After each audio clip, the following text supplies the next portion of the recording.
Lord, thank you. You answered our prayers earlier. Lord, you were with us. You didn't leave us. God, you never do. And we know that. But Lord, we're thankful that you continually keep true to your promises. Lord, we're thankful for the opportunities. Lord, that you did lead us into good works that you prepared beforehand. God, it's amazing, Lord. It is true that, Lord, to live by faith, we can't see things. We can't see you. But Lord, there's no doubt that you are working and alive in us and through us and around us. So Lord, we're thankful that we get to be a part of your mission. God, I pray for these people that we engage with tonight. God, it's really encouraging, really exciting to hear about even just some connections and contacts that have been made. God, who knows what's going to happen? Lord, I pray that Lord, you will use these seeds of the gospel that were planted today, or maybe watered today, and bring them for your glory. God, I pray you'll get more worship and glory out of this, and that people will come to know you. They will find life in you. And Lord, I thank you that we get to be a part of it. We get to be a link in the chain. So I pray all this in your Son's name. Amen. All right. So, as I said earlier, tonight we're talking about relational evangelism. So, if you remember, our definition of evangelism is the process of walking people through, of introducing to and explaining people the gospel or the good news of Jesus Christ, of his life, death, and resurrection, and what that means for us, how that brings hope, life, and real, genuine transformation. So I think we're on page, somebody help me out, 115 or 116? 117.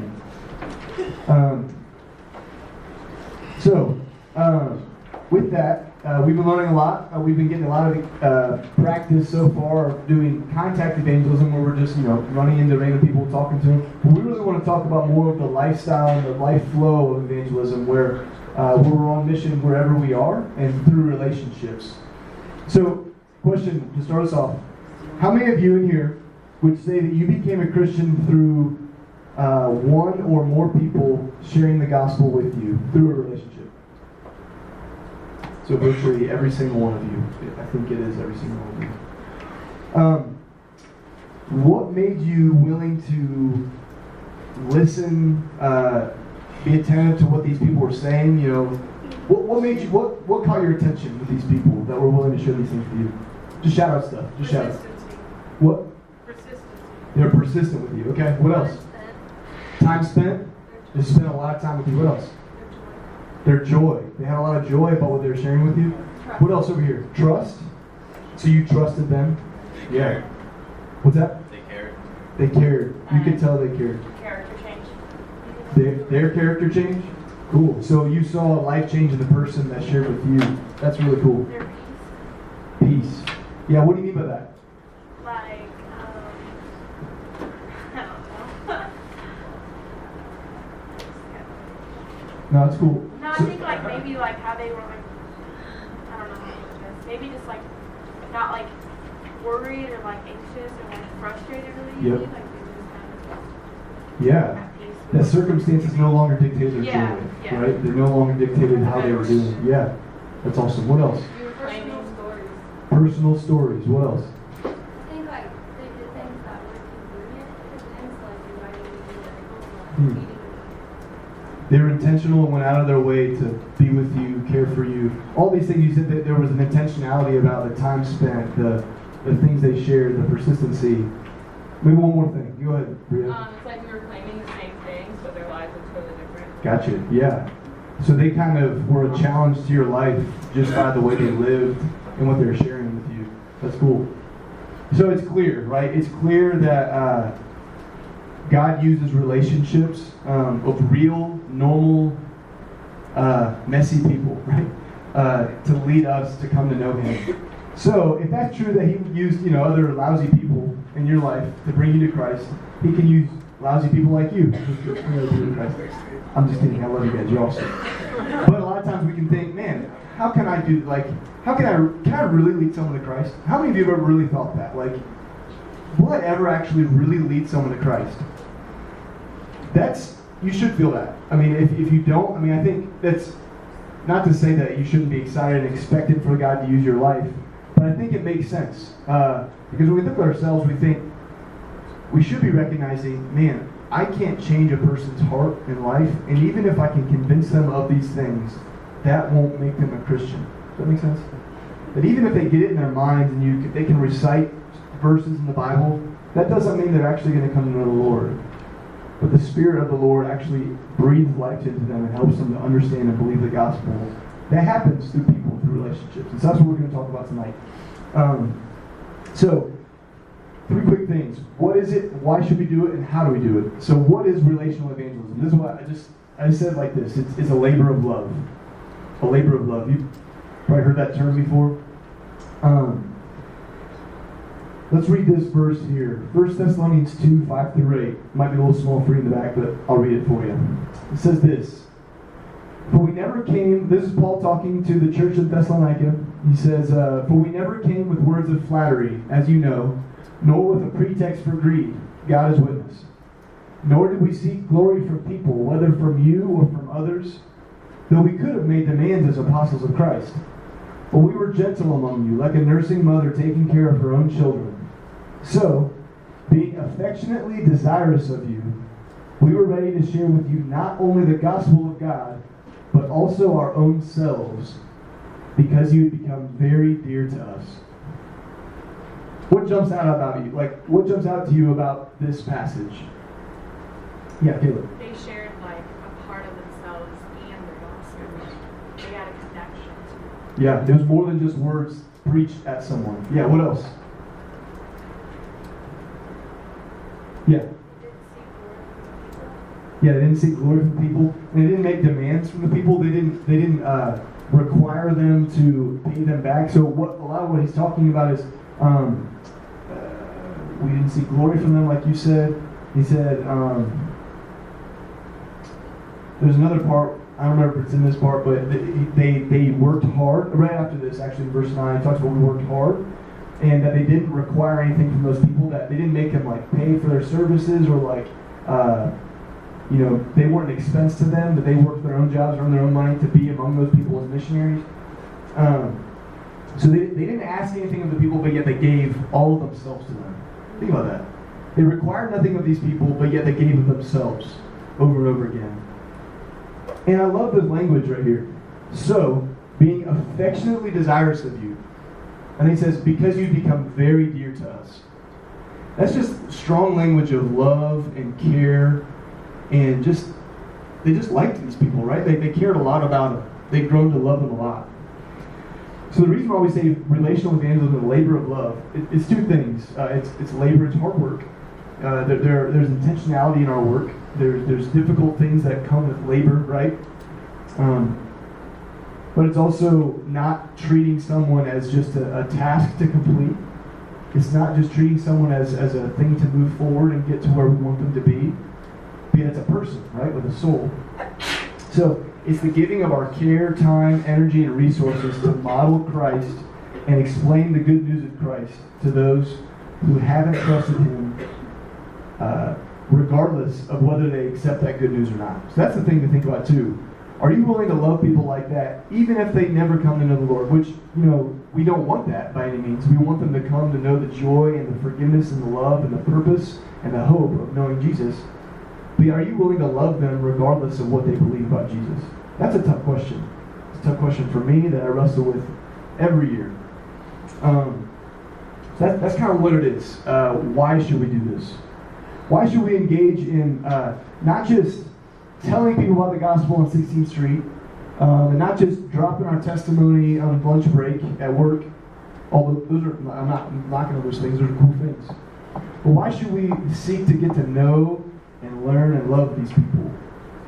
So first reason I would say, that I got 2 reasons for this, and there's plenty more, I promise. I'm sure there's plenty more. But the first one is God is worthy of their surrender and worship. He's worthy of their surrender and worship. Who has Revelation 4:11 memorized? Don't be shy if you got it. Be bold, be loud. All right, Mariah, I saw you first. Worthy are you, our Lord and God, to receive glory and honor and power. For you created all things, and by your will they existed and were created. One clap for Mariah. That's what Great. Yeah, it's okay. First time, no back. Awesome. Thank you. He's worthy, right? He's worthy. We've been talking about him this summer. We're going to be talking about for the rest of the summer. We should be talking about the rest of our life, but he's worthy. That's the root reason behind everything we should be doing in our lives. He's worthy of worship and surrender of people's lives. Currently, the people who don't trust Jesus and aren't loving him, they are giving their lives and their hearts to things that are not worthy of them, right? To things that are not worthy of their worship. But he is the only one in the entire universe that's worthy of their love, surrender, and worship. And so he deserves it. He's not needy. He's not saying like, oh, I need more worship. But actually they are in a dangerous place and they're not experiencing any joy, right? But God is worthy of this. The second reason is that they are made in the image of God and they are worthy of love and truth. So, regardless of the person's character, personality, skills, preferences, interests, their ethnicity, where they're from, their religion, their family background, the way they eat, they are worthy of love and truth. If you don't believe that, then you don't understand the Bible and you don't understand God's story. Because God has, for some reason, put a ton of worth on us. He made us in His image because He loved us and He wanted to. I don't honestly have much else beyond that. And when He lost us, He wanted to do anything He could and everything He could to get us back. And that's why He gave us Jesus, right? He spared nothing to get them back. So if we ever think, man, that dude is a jerk, I don't want him to ever, whatever we feel about people, they're worthy of love and truth. And one thing about love and truth is that they're worthy of love, they're worthy of being cared for, taking an interest in their life, but they're also worthy of truth. They're worthy of the gospel being explained to them. They're worthy of the news of Jesus being delivered to them. So there's all kinds of different understandings within the church worldwide, Big C Church, like Julie talked about, of how evangelism should look, how it shouldn't look. But I think if we look in Scripture, it's pretty clear. Even if we look at 1 Thessalonians 2, 5-8, like Paul modeled and talked about, that he delivered a lot of both, right? He delivered a lot of truth and preaching the truth to them, but he did it in the context of a lot of relationship and love. And so, they're people, not projects. That's a term we hear a lot and we say a lot. And that they're not a means to an end. They're not just another notch in your belt to kind of take pride in that, man, I'm doing a Bible study with this girl. This guy actually came to Christ through me. We're all tempted. We're all tempted to believe those lies and to want to find worth in those things. They aren't those things. They're people with souls.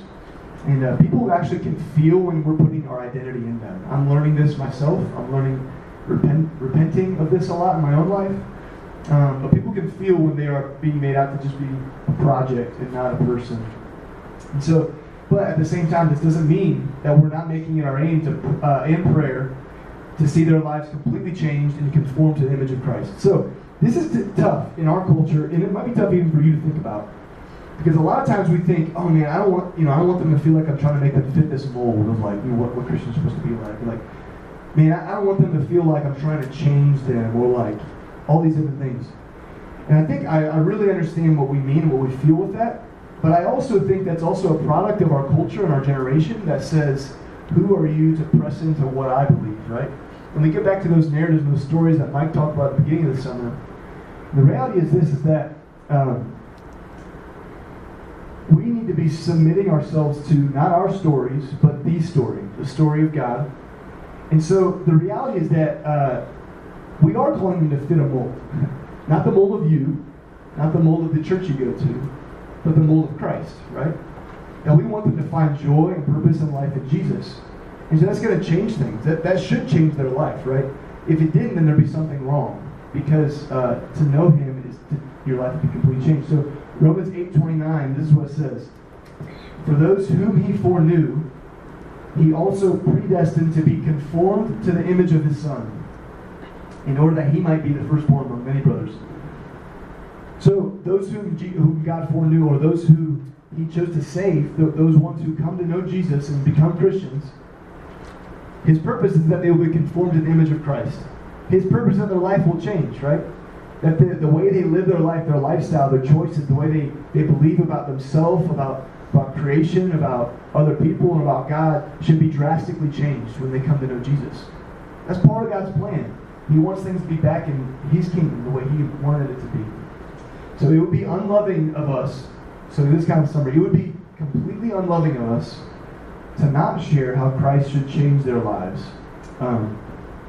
If you think that they are fine as they are, then you probably don't believe that that life in Christ is actually more joyful and better.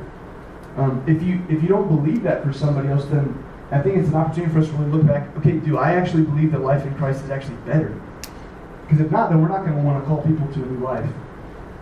And do you believe it's more fulfilling and purposeful? And what I mean by that too is I think at the end of the day, I think we can always we can be prone to want to not share truth with somebody out of fear of disappointing them or frustrating them. And not to say that we don't want to be brash and just throw things on them when they're not ready, and to not be kind and thinking about where is this relationship at with them. But at the same time, if you know this is true, and you believe it to be true, then there are high stakes on the line, right? That God says there are consequences to not having righteousness that Jesus provides. If we're trusting in our own credit and our own righteousness before God, we have nothing to offer, right? Those people have nothing to offer who don't know Jesus and haven't found their worth in him. And so that's why we do this. And lastly, how do we do this? This takes intentional thought, like Courtney was just saying. It doesn't happen accidentally. You're not just going to be living and entering into relationships for the purpose of really loving and caring for them with the hope that they'll come to know Jesus accidentally. In the same way that you won't obey Jesus every day accidentally. You spent 18, 19, 20, 21 years of your life living contrary to what God says, right? And so it takes a lot of intentionality, a lot of surrendering every day and trusting in Jesus over and over again to move into that. The same thing is true when it comes to these relationships. It has to be done by faith. If it's not done by faith, then I don't know if we're actually really doing it. So we can't only emphasize the spiritual side of someone. They can feel when you're only wanting them to change to be who you want them to be. But do you actually love them, or do you want to be able to say that you led them to Christ? You know, like I said previously. So a big part of that is taking an interest in their lives. How we do this, we take an interest in their lives. We get to know them. We actually posture ourselves as a learner from them. Let them teach you. Don't think that because you're the Christian you know everything. Not that you do. I think I do a lot of times. But let them be an expert on a lot of things and just love them by getting to know them. How many of you probably feel really loved when people ask you about something you're an expert in? It's like, that's one of my favorite things, right? Like when people start asking me questions about things that I love and I care about and that I'm good at or whatever, it's like, oh yeah, that's cool that they actually took an interest in what I care about. Or you take an interest about their culture. You take an interest about where they came from, their families. That means a lot to people. When you remember people's names the first time you meet them, that means a lot to people. A lot of people don't hear their names said to them. And I could go on and on. But there's all kinds of ways you love people outside of being with the spiritual side, but not at the cost of sharing the spiritual side as well. So here's the truth. You're not responsible for the salvation of your friends, your family, or your coworkers, or your fellow students, but you are responsible for loving them and pointing them to the life and hope you found in the grace of Jesus. That is a responsibility of ours. You're not responsible to change their lives. You're not responsible for them to put their faith in Christ.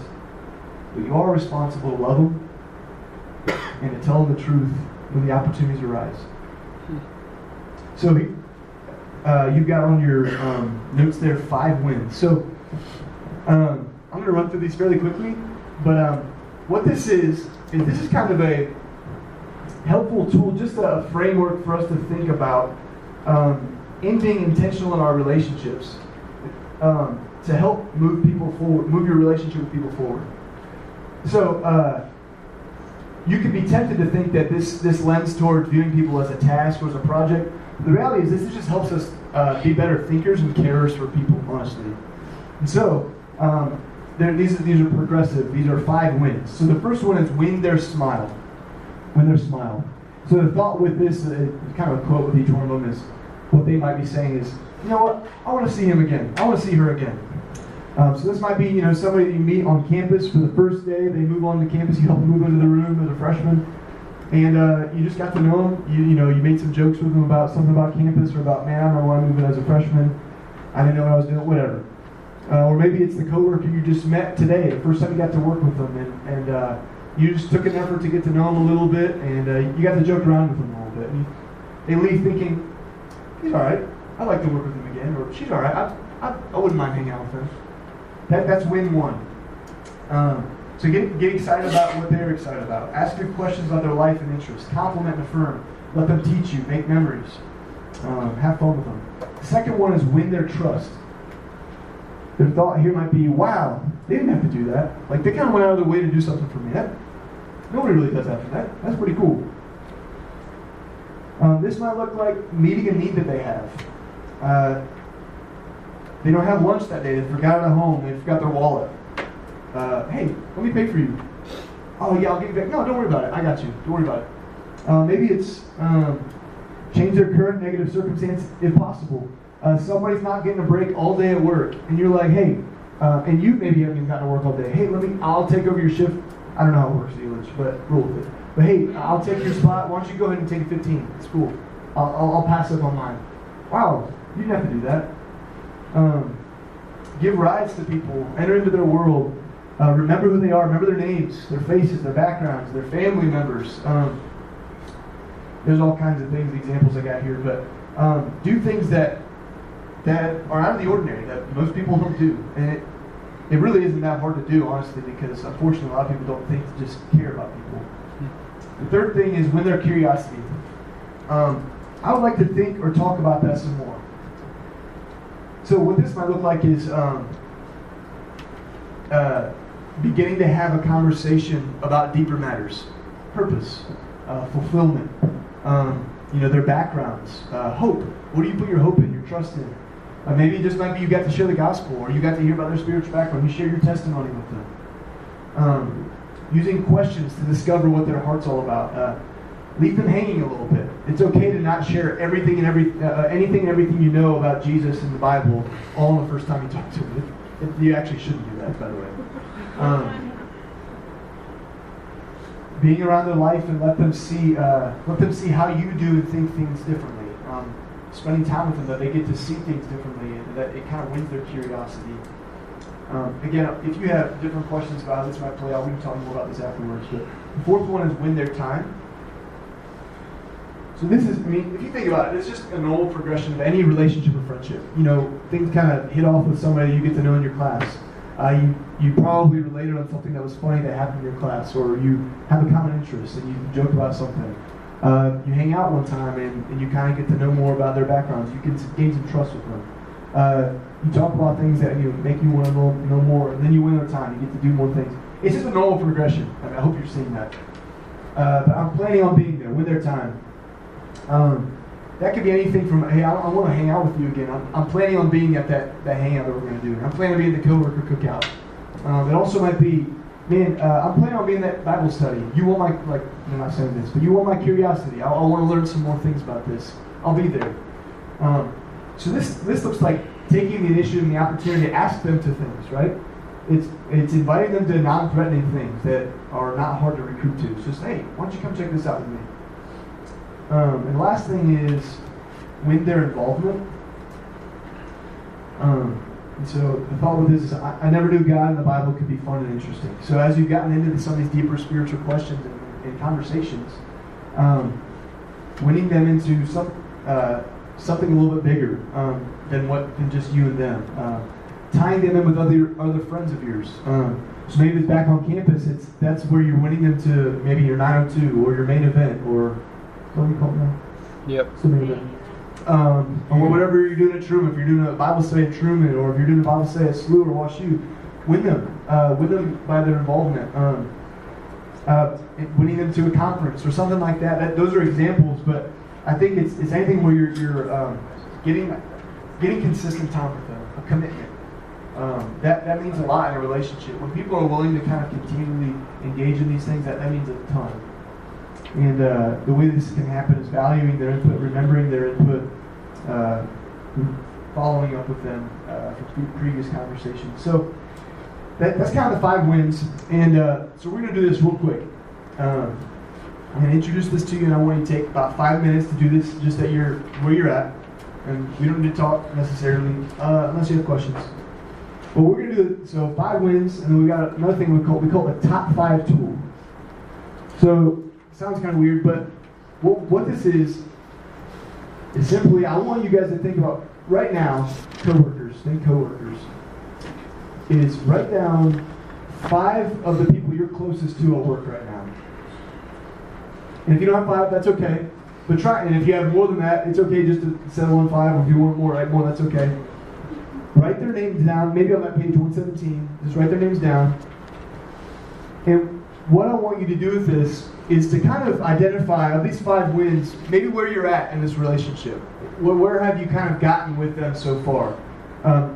Maybe it's just, I've just won their smile. I just got to meet him today, and he was a cool guy, seemed like we hit it off all right, whatever. Or maybe it's you've got to have several conversations you've got to share with them. Maybe it's like, I want to win their time. I want them to come out to our coworker cookout next week. It's just a helpful place to kind of spend a few minutes to think about where your relationships are at and help you strategically pray and think about maybe what could be a cool next step for them. So what I want you to do is write their name, maybe write where you're at with them, and then jot just a quick thing of like what could be a next step. It could be something as simple as, I want to eat lunch with them on our next break. I don't know if you can control those things. Or maybe it's, next time I see him, I want to ask him about his family. Or next time I see her, I want to ask her about her major and why she wants to do that. Or it could be, next time I'm with him, I want to ask him if I can share the bridge diagram with him. Because we've already had some conversation about purpose and background and spiritual stuff, all that stuff. So kind of decipher where they're at. Take just a couple minutes to do that, and then I'll get back up here and we'll go to the next thing.